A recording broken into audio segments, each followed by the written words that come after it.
కానీ అధికారులు మాత్రము ఎక్కడైతే నిజంగా కంజెస్టెడ్ రోడ్స్ ఉంటాయో అక్కడ చేయమని ప్రభుత్వ పరంగా కానీ పైనుంచి ఆదేశాలు వస్తే అలా చేయాలి.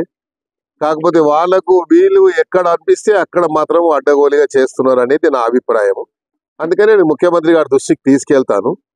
ఎందుకంటే రోజు వ్యాపారం చేసుకుంటే వాడు ఆ రోజు కష్టపడి సపోజ్ రోడ్డు మీద పొద్దున్న ఇడ్లీ బండి పెట్టుకుంటాడు. ఆ ఇడ్లీ రాత్రంతా కష్టపడి ఇడ్లీలు తయారు చేసుకొని పొద్దున రోడ్డు మీద వచ్చి పెట్టుకుంటే ఆ ఇడ్లీ బండి తీసి పడేస్తే వాడు ఆ రోజు ఏం తినాలి?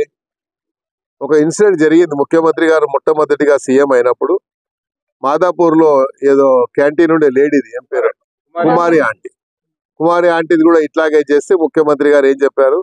ఆమె జోలికి పోవద్దని చెప్పారు.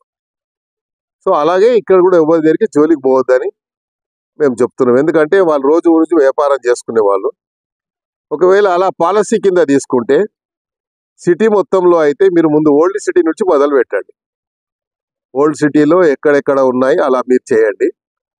మీకేమి ఇబ్బందులు కలగకుంటే మా దగ్గర కూడా ఇబ్బంది లేకుండా నేనే చెప్తా వాళ్ళకి. కాబట్టి ఇది చేయొద్దని నేను చెప్తున్నాను. ఎందుకంటే దీనివల్ల ప్రభుత్వానికి చెడ్డ పేరు వస్తుంది. ప్రభుత్వం మనకు మంచి పేరు వస్తే 4 కాలాల పాటు మనం కూడా మంచిగా ఉంటాం అనేది నా అభిప్రాయం. ప్రజల అందరు వచ్చి చెప్పుకోలేరు. ప్రజాప్రతినిధి ఎవరు ఉంటే ఆ ప్రజాప్రతినిధికి చెప్పుకుంటారు మా బాధ అని.